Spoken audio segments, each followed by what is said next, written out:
दोस्तों, आप सुन रहे हैं सच्ची कहानियाँ रोनित के साथ। आइए अब चलते हैं आज के अनाउंसमेंट की ओर। कल की हमारी कहानी रात को कचरा मत देना पे पहला कमेंट गुरविंदर गिल जी ने किया था। गुरविंदर गिल जी को इसके लिए बहुत बहुत धन्यवाद। आइए अब बढ़ते हैं आज की कहानी की ओर। मेरा नाम सिम्मी है और ये कहानी मेरे ही कज़न ब्रदर की है। हम लोग पूरा का पूरा परिवार छत्तीसगढ़ से हैं। मेरा कज़न ब्रदर भी पहले छत्तीसगढ़ में ही था। अपनी 12वीं तक की पढ़ाई उसने छत्तीसगढ़ से की। फिर माता पिता को लगा कि यहाँ से बेटर पढ़ाई किसी बड़े शहर में हो सकती है, इसीलिए उन लोगों ने उसे एक बड़े शहर में पढ़ने के लिए भेज दिया। वहाँ रहकर उसने अच्छे तरीके से पढ़ाई लिखाई शुरू कर दी। काफ़ी दिनों तक सब कुछ ठीक चला। उसके बाद छत्तीसगढ़ में उनके माता पिता की आर्थिक स्थिति थोड़ी कमज़ोर हो गई, जिसके वजह से या तो उन्हें पढ़ाई छोड़नी पड़ती या तो वो अपने पढ़ाई की खर्च को खुद संभालें। तो उन्होंने ऐसा ही किया। उन्होंने अपने पढ़ाई के खर्च को खुद संभालने का फैसला किया। वो दिन में पढ़ाई करते और रात को नौकरी करते। इसी तरीके से धीरे धीरे उन्होंने अपनी पढ़ाई जारी रखी। बहुत मेहनत और बहुत शिद्दत के बाद उनकी पढ़ाई जैसे तैसे कंप्लीट हुई। फिर जहाँ पे वो पार्ट टाइम नौकरी रात को किया करते थे, वहीं पे उन्होंने फुल टाइम जॉब कर लिया। अब उनकी कमाई इतनी हो जाती थी जिससे वो अपने खर्च भी निकाल लिया करते थे और घर वालों को भी पैसे भेज दिया करते थे। अब उनके घर की आर्थिक स्थिति धीरे धीरे पहले से बेहतर होने लगी थी। ये सारी चीज़ें देखकर हम सभी बहुत खुश थे। वो काफ़ी जिम्मेदार इंसान थे, इसीलिए वो अच्छे तरीके से अपने घर के सारे खर्चों को मैनेज करते थे। बाद में आगे चल के उन्होंने बताया कि उन्हें किसी लड़की से प्यार हो गया है। घर वालों ने पहले इस चीज़ के लिए बहुत मना किया, बहुत समझाया, लेकिन फिर कहा ठीक है, पहले उसे जान लो, बिना जाने शादी का फैसला मत कर लेना। उन्होंने भी ऐसा ही किया। उन्होंने उसके साथ घूमना फिरना, बातें करना, उसको और उसके परिवार को जानने की कोशिश करना शुरू कर दिया। काफ़ी दिनों तक ये सारी चीज़ें चलती रहीं और उन्होंने अपने घर वालों को भी ये सारी बातें बताते रहना सही समझा। उनके घर वालों को उनके बातों से यही लग रहा था कि लड़की बुरी नहीं है, वो लड़की अच्छे घर की है। उसके बाद कई दिनों तक यूं ही सब कुछ चलते रहने के बाद उन लोगों ने अपने माता पिता से परमिशन ली शादी की, लेकिन अभी भी माता पिता ने शादी के लिए हामी नहीं भरी थी। उसके बाद उन दोनों ने बिना अपने घर वालों के रजामंदी के शादी कर ली और पता नहीं उन्हें क्या तकलीफ थी जिसके वजह से शादी के कुछ महीनों बाद से ही उन्होंने अपने माता पिता से बात करना बंद कर दिया। साथ ही साथ हमें ये सुनने में आया कि उन्होंने किसी तरह के नशे की लत भी लगा ली है। लेकिन अगर उनके मर्जी के हिसाब से ही उनकी ज़िंदगी में सब कुछ चल रहा था, तो उन्हें नशे की क्या ज़रूरत थी, ये किसी को समझ में नहीं आ रहा था। घर वालों ने उनके शहर जाकर उन्हें समझाने की भी कोशिश की, लेकिन अब उनके बोलने चालने का तरीका और बाकी की चीज़ें बदल चुकी थीं।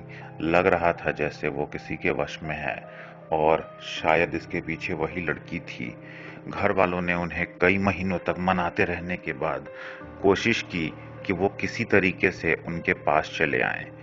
बहुत ज़्यादा मान मनौवल के बाद और उनके बीवी को भी मनाने के बाद बीवी ने उन्हें 10 दिनों के लिए अपने घर जाने का परमिशन दे दिया, लेकिन उसके साथ उन्होंने खाने पीने की कुछ चीज़ें पैक की थी, जिसे कि वो घर पहुंचने के बाद भी जब भी खाते थे, वो वापस से अपनी बीवी की ही बोली बोलने लगते थे। किसी को ये बात नहीं समझ में आ रही थी। सबको यही लग रहा था कि उनको सिर्फ और सिर्फ अपने बीवी से प्यार है, इसलिए वो ऐसा कर रहे हैं। क्योंकि आजकल के ज़माने में अपने लाइफ को और अपने फैमिली को प्रायोरिटी देना आम सी बात हो गई है। लोग हमेशा ये करते हैं, अपने परिवार से दूर होकर सिर्फ पति पत्नी और अपने फैमिली के साथ ही रहने की कोशिश करते हैं। उनके घर वालों को भी यही लग रहा था। उन्होंने तो सिर्फ उन्हें समझाने के लिए बुलाया था कि हम कोई तुम्हारे दुश्मन नहीं है। हाँ, उस वक्त हम लोगों ने शादी के लिए रुकने को कहा था, मना नहीं किया था। तो तुम लोग अगर हमारे किसी बात का बुरा मान रहे हो तो हम लोग माफ़ी मांगने के लिए भी तैयार हैं, लेकिन ये सारी बातें उनके लिए व्यर्थ थीं। उन पे जैसे कि किसी ने जादू कर रखा था। खैर, ये बात सुनकर आपको भी यही लगेगा कि अपने परिवार के लड़के के लिए सभी भाई बहन और परिवार वाले यही बात कहते हैं, लेकिन ये बात वैसी नहीं जैसा आप समझ रहे हो। और ये पत्ते भी आगे चलकर खुले, क्योंकि उस वक्त तो हमें भी सब कुछ नॉर्मल लग रहा था। खैर, उन्होंने 10 दिन का जो समय लिया था उसे उन्होंने 4 दिन में ही निपटा दिया, और 4 दिन में ही वो जाने के लिए बेचैन होने लगे। अपने परिवार के बहुत मनाने के बाद जैसे तैसे उन्होंने 5 दिन अपने घर पे गुजारे, और उसके बाद वो वापस चले गए। उसके बाद परिवार वाले जब भी उन्हें फ़ोन करते, वो हमेशा या तो फ़ोन काट देते या तो फ़ोन नहीं उठाते, और अभी भी तो सिर्फ 1 या 2 मिनट बात करते, जैसे कि उन्हें किसी काम की हड़बड़ी हो या फिर वो हम लोगों को टाल रहे हों। हम लोगों ने भी उन्हें परेशान करना बंद कर दिया, लेकिन एक बार जब वो करीब करीब 2 साल बाद घर पे वापस आए, तो उनकी हालत अब बहुत ही ज़्यादा खराब थी। वो काफ़ी पतले दुबले हो चुके थे। करीब करीब 15 से 20 किलो वजन उनका घट चुका था। लग रहा था जैसे कोई इन्हें भूखे प्यासे बांध कर रखता है। अब हमें ये समझ में नहीं आ रहा था कि ये सारी चीज़ें उनके नशे के लत के वजह से हो रही हैं, या फिर उनकी बीवी ही उन्हें खाना नहीं देती, या इनके काम का प्रेशर इन पे ज़्यादा है। हम लोगों ने इस बारे में कुछ भी कहना ठीक नहीं समझा। हाँ, उनके माता पिता बहुत ज़्यादा टेंशन में आ गए थे, इसीलिए उन्होंने इस बात को लेकर उन्हें समझाया कि बेटा खाने पीने पे ध्यान दे, नहीं तो अगर तू ही ठीक नहीं रहेगा तो काम कैसे करेगा, बाकी लोगों की ज़िंदगी कैसे बचाएगा। क्योंकि अगर दिए में तेल ना हो तो तेल के बिना दिया भी रोशनी नहीं कर सकता। दूसरों को रोशन करने के लिए पहले तुझे खुद को रोशन रखना होगा। ये सारी बातें उन्हें समझाना भी व्यर्थ निकला। उन्हें इस चीज़ से कोई फर्क नहीं पड़ा। वो अपने किसी काम के लिए वहाँ आए थे। उन्होंने जल्द से जल्द अपने काम को किया और वो वापस चले गए। काफ़ी समय तक लोग परेशान रहे, उनसे बात करने की कोशिश करते रहे। उन्होंने ज़्यादा बातें की नहीं, लेकिन जब वो घर पे आए थे तो कहीं न कहीं उनके चेहरे पे एक मजबूरी और उदासी की झलक मिल रही थी, जिससे कि घर वालों को लगा कि कुछ तो ऐसा है जो कि ये अपने मर्जी के बिना भी बेतहाशा काम कर रहा है। कुछ तो ऐसा है कि इसकी खुशी और रजामंदी नहीं होने के बाद भी ये उसी तरीके से सब कुछ करता है जैसे कि वो लड़की चाहती है। अब उनके परिवार वालों को ये बात खटक रही थी कि बात इतनी नॉर्मल नहीं है जितनी हमें नजर आ रही है। घर वालों ने इसके खिलाफ कोई कदम उठाने का फैसला किया। हालांकि उन्हें पता था कि अगर वो अपने बेटे के घर गए तो उन्हें काफ़ी बेइज्जती और ज़िल्लत झेलना पड़ेगा, लेकिन फिर भी अपने बेटे की जान बचाने के लिए उन लोगों ने अपने बेटे के घर जाने का फैसला किया। और यहाँ से हम सभी तैयार होकर वहाँ पहुँचे। हम सभी ने वहाँ जाते के साथ उनकी पत्नी से बहुत प्यार से बात की, उनके लिए गिफ्ट्स भी लेके गए, लेकिन उनकी पत्नी बहुत अजीब तरीके से मुंह टेढ़ा करते हुए हमें देखकर अंदर चली गई। उसके बाद थोड़ी ही देर बाद उसकी वेशभूषा और बात करने का लहजा बदल गया, जैसे कि उसने अपने आप को ट्रांसफॉर्म कर लिया हो और बहुत खुशी से आकर हमारा स्वागत करने लगी। हमें ये समझ में नहीं आ रहा था कि जिस लड़की ने अभी अभी हमें देखकर अपना मुंह टेढ़ा किया हो और हमें अजीब तरीके से घूरते हुए अंदर चली गई हो, वो अचानक से अपने आप को पूरी तरीके से बदलकर बाहर आकर इतने खुशी से और मिलनसार बन के सबसे कैसे मिल रही है। उस वक्त शायद हम लोगों ने कुछ चीज़ इग्नोर कर दी, जो कि आगे चलकर हमारे और हमारे गांव के लिए बहुत बड़ा तकलीफ का कारण बनने वाली थी। हम लोगों ने वहाँ पे ना रहते हुए आसपास कहीं होटल में रुककर उन लोगों से मिलने की इच्छा जाहिर की, तो उन लोगों ने साफ साफ मना कर दिया। उनका कहना यही था कि अगर आप लोग 1-2 दिन के लिए आए हैं तो कहीं और क्यों रुकेंगे, हमारे पास ही रुकिए। लेकिन बाकी लोगों को ये डर सता रहा था कि जैसे इसने हमारे बेटे पे काबू कर लिया है, कहीं कुछ हमारे ऊपर भी ऐसा ना कर दे। इसलिए कोई भी वहां रुकने के लिए तैयार न था, और इस चीज से बचने के लिए डायरेक्ट मना करना भी ठीक नहीं था।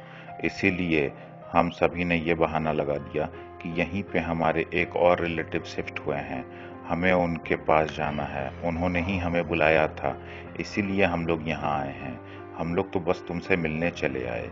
ये बातें सुनकर दोनों को बहुत अजीब लगा, क्योंकि उन्हें अच्छे से पता था कि हमारा और कोई भी रिलेटिव यहाँ आसपास नहीं रहता। लेकिन खैर, अगर सब लोग एक साथ एक ही चीज बोल रहे हैं तो वो लोग भी हमें झूठा तो कह नहीं सकते थे। और इसी चीज का फायदा उठाकर हम लोगों ने वहां पे कुछ भी खाना पीना नहीं किया, और थोड़ी देर तक वहां बातचीत करने के बाद और माहौल का जायजा लेने के बाद हम सभी वहां से एक छोटे से होटल में चले गए। और वहां जाके जब हम लोगों ने अपने अपने एक्सपीरियंस शेयर किए तो हम सभी को कुछ चीजें बहुत ज्यादा खटक रही थीं, जिसमें से कि एक सबसे अजीब सी चीज वही थी कि जब हम लोग शुरू शुरू में गए तो उनका बिहेवियर कुछ और था, और थोड़ी ही देर बाद इतनी मधुर मुस्कान और चाशनी जैसी जबान, ये थोड़े समझ के बाहर थी। खैर, हम लोगों ने सोचा कि हो सकता है उसने खुद को समझाया हो, उसे हमें देखकर गुस्सा भी आया हो, लेकिन उसने खुद को मनाया हो कि खैर कुछ ही दिनों की बात है, उसके बाद तो ये लोग चले ही जाएंगे। और इसी वजह से पहले उसे गुस्सा आया और बाद में वो शांत हो गई। लेकिन उसके बाद कुछ कुछ चीजें और थी ऐसी जो लोगों ने नोटिस की। घर के हर कोने में एक अजीब सी काली सी पोटली जैसी टंगी हुई थी पर्दों के पीछे। हम में से कुछ लोगों ने उन चीजों को भी देख लिया था। जब सभी ने उन चीजों के बारे में बात की तो ये बात होने लगी कि ये सारी चीजें तो पहले हम लोगों के खानदान में नहीं हुई हैं, इसका मतलब जरूर ये सारी चीजें वही लड़की करती होगी। पहले बात हुई कि क्या हम लोग अपने घर के बेटे को जबरदस्ती घसीटते हुए लेके चले गांव, लेकिन फिर ये बात हुई कि अगर हम लोगों ने ऐसी कोशिश की तो वो उसे भी नुकसान पहुंचा सकती है और शायद हम लोगों को भी।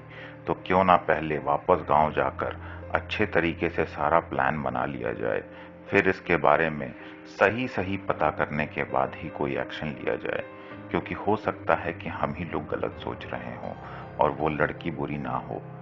इसीलिए इस चीज को अच्छे तरीके से साफ करने के लिए हम लोगों ने उनके घर फिर से जाकर उनके घर की एक दो चीजें उठा ली, जिसमें कि उनके बाल और भी बाकी की चीजें, उनकी कंघी वगैरह, क्लिप, बाल के क्लिप और ये सारी चीजें थी।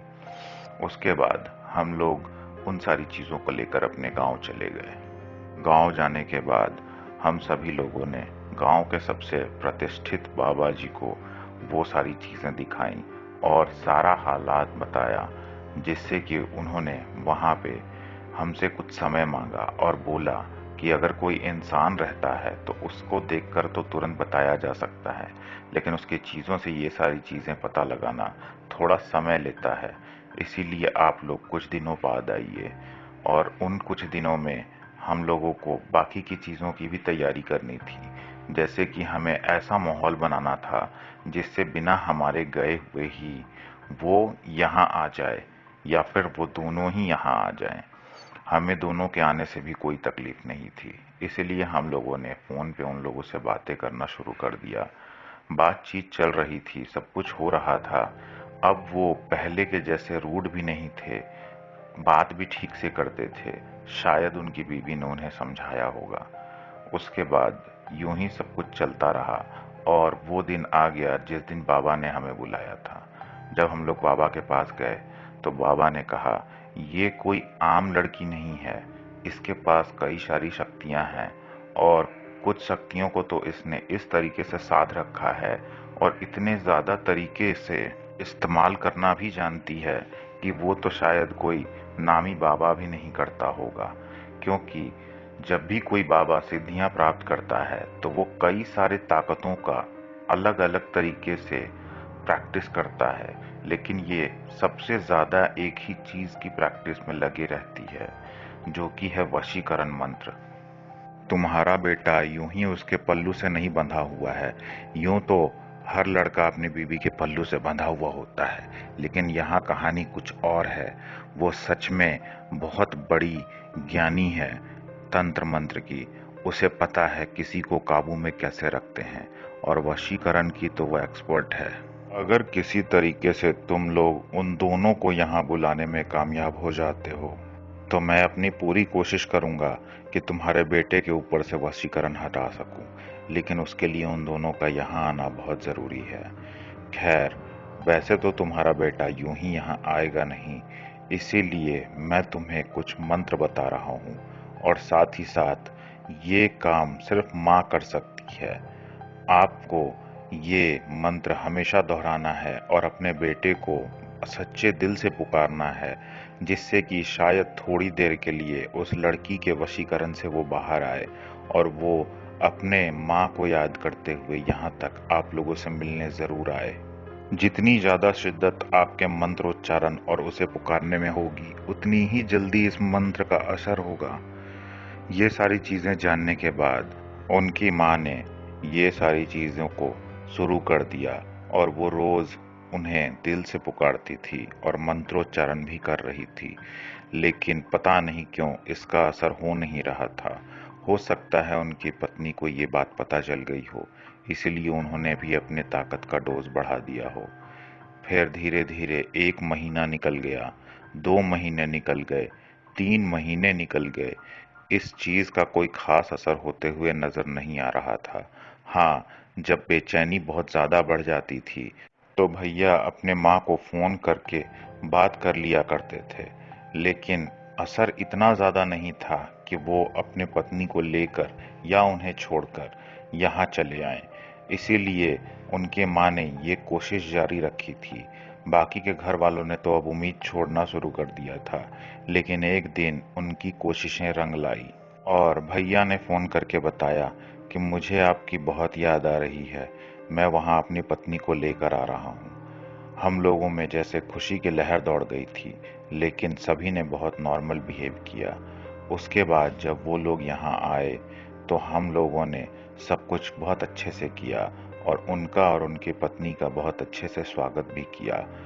ये सारी चीजें देखकर उनकी पत्नी को सब कुछ नॉर्मल लग रहा था। फिर बाबा जी ने कहा किसी तरीके से माता रानी के मंदिर में उस लड़की को लेके आ जाओ।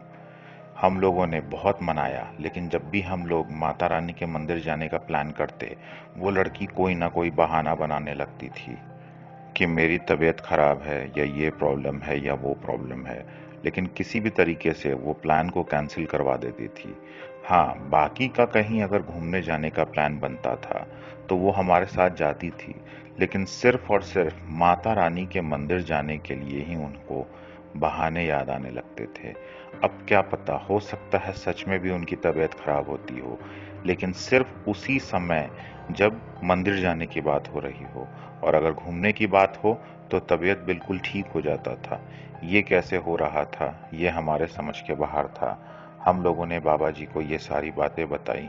बाबा जी ने कहा वो बहुत टेढ़ी खीर है, वो यूं ही मंदिर नहीं जाएगी, इसीलिए तुम लोग एक काम करो, तुम लोग कहीं और घूमने जाने का प्लान बनाओ, और वहां से घूमते घूमते मंदिर के पीछे वाले पगडंडी को पकड़ के इस तरीके से मंदिर की तरफ पहुंचो कि उसे अंदाजा ही ना मिले कि तुम लोग मंदिर के पास पहुंचने वाले हो, जिससे कि जब वो मंदिर के पास पहुंच ही जाएगी, तो फिर कोई बहाना ही नहीं बचेगा उसके पास मना करने के लिए, और मैं वहीं मंदिर में तुम लोगों का इंतजार करूंगा। ये बातें सुनकर हमें लगा कि हाँ, ये किया जा सकता है। हम लोगों ने इसी तरीके से कहीं और घूमने का प्लान बनाया, और भैया और भाभी को मंदिर ले जाने के लिए बाबा जी के बताए हुए तरीके का इस्तेमाल करना शुरू कर दिया। हम लोगों ने उन्हें यहाँ वहाँ हर जगह की चीज़ें दिखाई, और दिखाते दिखाते मंदिर के पीछे वाले पगडंडी पे निकल चले। फिर वहां से जाते वक्त हमें बस एक ही चीज का डर लगा हुआ था कि भैया उस रास्ते को अच्छे से जानते थे, कहीं वो ये बता ना दें या टोक ना दें। लेकिन भैया ने भी ध्यान नहीं दिया, और चलते चलते हम लोग मंदिर के पास पहुंच गए। और जैसे ही हम लोग मंदिर के सामने आए, हम लोगों ने बोला, अरे लो, हम लोग तो लगता है मंदिर के पास आ गए हैं, क्यों ना एक बार अंदर चल के दर्शन कर लिया जाए। भैया ने तो हामी भर दी, लेकिन भाभी के चेहरे पे हवाइयाँ उड़ गईं, जैसे कि किसी ने उनका किडनी मांग लिया हो। उन्हें तो काटो तो खून नहीं वाला हालत हो चुका था। अब वो कुछ कर भी नहीं सकती थी। हम लोगों ने उनके हाथ पकड़ के खींचना शुरू कर दिया। अरे भाभी चलिए ना, बहुत मजा आएगा। क्या आप भी आइए ना, अंदर ही पानी भी पी लेंगे। वैसे भी घूम घूम के काफी थक गए हैं। चलिए तो आइए, तो छांव में बैठ के आराम भी कर लेंगे। लेकिन वो जैसे कि खुद को पीछे खींच रही हो और हमसे छुड़ाने की कोशिश कर रही हो, और हम जैसे कि उसे गाय या बैल की तरह खींचकर अंदर की तरफ ले जाने की कोशिश कर रहे हों। आखिरकार हम सभी ने इस चीज पे जीत पा ली और हम सभी उसे खींचते हुए अंदर की तरफ ले गए। लेकिन जैसे ही वो मंदिर के अंदर घुसी, वो बेचैन होने लगी, जैसे कि उनके शरीर में आग सी लगी हुई है। उनकी तबीयत बिगड़ने लगी और उनकी बिगड़ती हुई तबीयत उनके शकल पे साफ दिख रही थी। हमें पता नहीं कि ये सारी चीजें कैसे काम करती हैं, लेकिन हो सकता है कि मंदिर जाने से उन्हें मनाही की गई हो, या अगर उनके कोई गुरु हों तो उन्होंने उन्हें ये सारी चीजें करते वक्त मंदिर से दूर रहने की हिदायत दी हो। हमें ये बात तो ठीक ठीक मालूम नहीं, लेकिन जैसा कि उनके साथ हो रहा था, वो किसी भी तरीके से मंदिर से बाहर निकलना चाहती थीं। लेकिन तभी वहां पे बाबा ने हमें आवाज लगाई कि आओ बेटा, तुम लोगों की पूजा करा देता हूँ। भैया को अब पूजा भी करानी थी ताकि उनकी जोड़ी सलामत रहे। लेकिन वो मंदिर में अंदर की तरफ जाने के लिए बिल्कुल तैयार नहीं थी। उन्होंने जिद करना शुरू कर दिया कि मेरी तबीयत बिगड़ रही है, मैं घर जा रही हूँ, मुझे उल्टी जैसी लग रही है, मंदिर में उल्टी करना ठीक ना होगा, इसलिए मैं यहाँ से बाहर जा रही हूँ। अब भैया या हम लोग में से कोई भी उन्हें इस चीज के लिए तो रोक नहीं सकता था। लेकिन अब बाबा जी को और हम सभी को ये अच्छे से पता चल चुका था कि हमारा जो शक था वो सही था। अब शक यकीन में बदल चुका था कि इनकी तंत्र मंत्र की क्रियाएं कुछ ज्यादा ही ताकतवर हैं, जिसके वजह से भैया पे किसी चीज का असर नहीं होता था। लेकिन जब से वो यहाँ आए हैं और मंदिर जाना और पूजा पाठ करना शुरू किया है, तब से उनकी ताकत कमजोर पड़ने लगी है और ये चीज उन्हें बर्दाश्त नहीं हो रही। अगले दिन उन्होंने जिद पकड़ ली कि नहीं, अब मैं यहाँ नहीं रह सकती। यहाँ की पानी और हवा और खाना मुझे सूट नहीं कर रहा। मेरी तबीयत बिगड़ रही है। कुछ भी करो लेकिन यहाँ से चलो। लेकिन हम लोगों ने भी ये जिद पकड़ ली थी कि अब बिना भैया को ठीक किए तो यहाँ से हिलने नहीं देंगे। तभी हम लोगों ने बाबा जी को घर पे बुला लिया और अचानक से बाबा जी को घर पे देखकर वो भौचक्की रह गई। उन्हें अब कुछ भी समझ में नहीं आ रहा था। बाबा जी ने कहा, आओ मैं घर पे हवन पूजा करा देता हूँ, जिससे कि तुम दोनों की जोड़ी सलामत रहे। लेकिन वो हवन में तो बैठ ही नहीं सकती थी। पता नहीं क्यों उन्हें क्या हो जाता था। उन्होंने कहा, मैंने अभी ही कहा था, और ये बात उन्होंने बहुत जोर से चीखते हुए कहना शुरू किया कि मैंने अभी ही कहा था कि यहाँ पे मेरी तबीयत ठीक नहीं रह रही और तुम लोगों को हवन पूजा करानी है। कहाँ है तुम्हारा दिमाग? तुम लोग गंवार कहीं के, तुम्हें कुछ समझ में आता भी है या नहीं? और उनके इतने चीखने चिल्लाने के बाद उनके पति मतलब हमारे भैया ने उन्हें कहा, ठीक है तुम जाकर अंदर आराम कर लो, मैं बाहर पूजा कर लेता हूँ। उसके बाद अब वो कुछ कह भी तो नहीं सकती थी। बाहर पूजा शुरू हुई और अंदर वो बेचैन होना। मैं बार बार जाकर अंदर उन्हें झांक रही थी और मुझे ये साफ नजर आ रहा था, जैसे जैसे यहाँ पे हवन में आहुतियां डाली जा रही हैं, वैसे वैसे वहाँ उनकी बेचैनी भी बढ़ते जा रही है। आखिरकार उनकी बेचैनी इतनी बढ़ गई कि वो जोर जोर से चीखने लगी, जिसके वजह से भैया को हवन से उठना पड़ रहा था।